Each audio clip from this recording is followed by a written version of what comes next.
Bang Ade ada mau sampaikan sesuatu? Jadi ada berapa kasus kalau disebutkan? Lebih dari satu kasus pasti?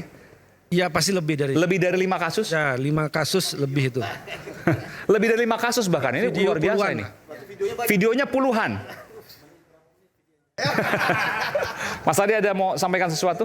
Nanti ini akan ditayangkan di channelnya Refli Harun. Anda percaya dengan itu? Anda nggak percaya? Lah, kalau itu dinyatakan oleh Mas Hasto sendiri, oleh Bu Koni, oleh sekarang Guntur Romli, ya saya harus percaya dong. Oke. Kan orang yang mengatakannya adalah orang yang mengatakan kami punya bukti-bukti tersebut. Kami sudah buat video-video tersebut. Justru saya sebagai warga negara dan saya rasa kita semua, bahkan penonton televisi, itu mau menunggu sekarang. Itu adalah sebuah informasi yang sangat penting. Bahkan Bu Koni kan menyebutnya sebagai bom waktu akan meledak.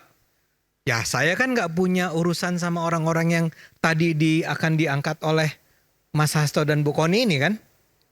Maksud saya gini, yang korup kan bukan kita, bukan Anda, bukan kita semua di sini. Yang korup saya nggak tahu siapa karena belum disebut. Ya, tapi taruhlah dia bilang ada pejabat-pejabat selama ini yang skandal-skandalnya itu akan diungkapkan. Ya bagus dong. Memang pertanyaan saya adalah seperti Anda tadi ya. Bukannya seharusnya disampaikan lebih awal. Kalau memang Anda udah punya bukti-bukti korupsi, kenapa baru sekarang? Ya, kalau ini terjadinya misalnya bukan tahun 2024, tapi 2023, 2022, ya diungkapkanlah. Mestinya semua indikasi korupsi itu dibongkar. Saya kasih contoh nih kenapa misalnya sekarang kita tadi dikatakan KPK tiba-tiba sprint nih isu Harun Masiku. Saya duga ini ada kaitannya kan selama 4 tahun, koreksi saya kalau saya salah nih KPK ya. Selama 4 tahun sebetulnya KPK ingin membongkar itu tapi nggak bisa. Saya duga ya. Saya duga ini antara lain ada kaitannya dengan mantan ketua KPK yang bernama Firly Bahuri. Ya, saya duga. Dia udah bersalah kan, mundur. Diberhentikan ya. Oh, dia tersangka sekarang. Jadi ini selama 4 tahun teman-teman KPK itu ingin segera membongkarnya. Karena mereka merasa punya informasi yang cukup bahwa something terribly wrong terjadi nih dalam kasus Harun Masiku. Dan sejak tahun 2020, lagi-lagi koreksi saya kalau salah. Memang nama Hasto sudah disebut. Apakah sebagai tersangka, apakah terlibat, apakah pemeran, saya nggak tahu ya. Cuman sudah bahkan Jadi maksudnya waktu itu diintervensi oleh PDI Perjuangan. Tapi tadi disebutkan. Saya nggak bilang ada intervensi dari PDIP. Ada kecurigaan ke sana. Tapi saya sebutkan. Saya tidak ya. Logikanya maksud juga tadi disebutkan. Kalau seandainya Mas Hasto sebagai sekjen pada waktu itu yang berkuasa, ya kan? Pada waktu kan 5 tahun lalu sebelum pemerintah sekarang berkuasa, nggak akan ada kasus Harun Masiku itu gimana penjelasannya? Setuju, saya cuma mau bilang bahwa dalam 4 tahun tersebut dari tahun 2020 sampai 2024 ya pasti ada pihak-pihak yang dengan sengaja mencegah jangan sampai ini terbongkar. Karena buktinya adalah sekarang begitu udah ganti ketuanya, ya Firly Bahurinya diganti, ketua yang baru dan kemudian PDIP-nya sendiri tidak menjadi sebuah partai dominan. Ya, tiba-tiba sprint. Dan itu menurut saya ya biasa-biasa aja. Selama ini ditahan-tahan, begitu dikasih kesempatan sprint. Ya. Kalau Anda tanya ke saya, menurut saya Pak Hasto salah nggak? Saya sih percaya dia salah. Tapi kan saya percaya, belum tentu benar. Kok bisa percaya dari mana? Karena tadi dari 2020 sudah disebut, ya. Sekarang KPK pun dengan sangat percaya diri bilang bahwa dia, Pak Hasto, kami nyatakan sebagai tersangka. Ya, artinya mereka sudah punya cukup bukti nih untuk mengatakan bahwa Pak Hasto tersangka. Karena itu saya percaya. Saya nggak mau skeptis dengan apa yang dikatakan oleh KPK dong.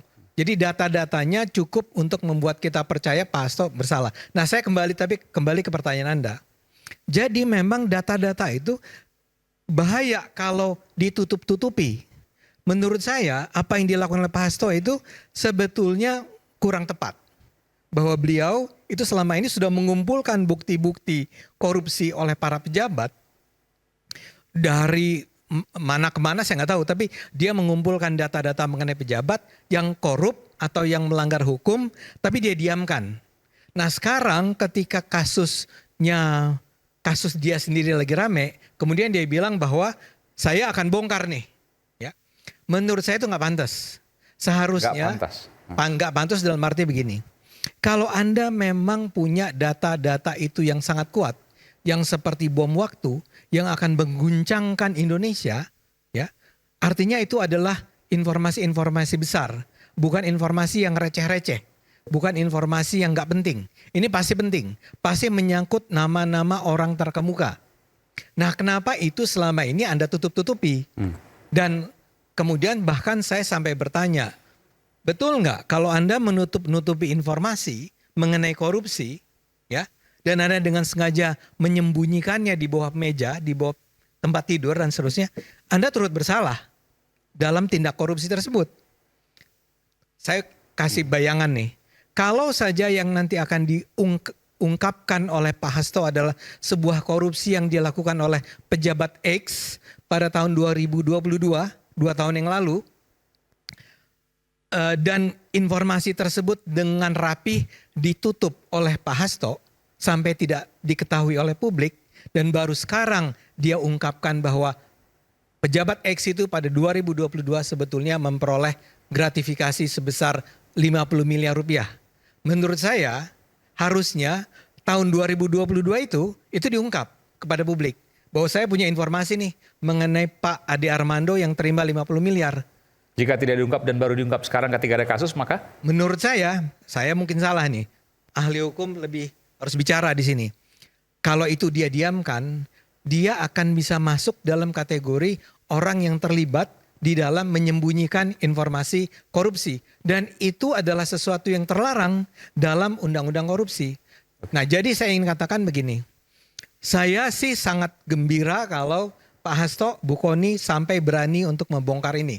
Karena memang perang melawan korupsi yang harus dilakukan Indonesia itu sangat berat. Jadi kalau ada orang-orang yang berani membongkar, maka kita akan menemukan, oh si Pak ini ternyata korup, si Pak ini ternyata korup, partai ini ternyata korup. Ya. Maka itu akan menimbulkan pengetahuan publik tentang betapa buruknya korupsi dan bisa menimbulkan efek jerah buat siapapun yang ingin melakukan korupsi di Indonesia. Jadi saya sih termasuk orang yang menunggu sekali nih, tolong dong Pak Hasto segera umumkan kepada publik. Tolong dong Bu Kony, jangan ditutup-tutup. Kenapa tidak dari dulu, kenapa baru sekarang dan ada potensi melanggar hukum? Dan siapa sih yang kemudian dituju? Saya bertanya nih ya, apakah Pak Jokowi dan keluarga? Saya mau jawab dulu yang soal kasus Harun Masiku. Kita akan kembali saat lagi baru kita akan, termasuk Bung Roky dan saya akan minta. Kita kembali saudara.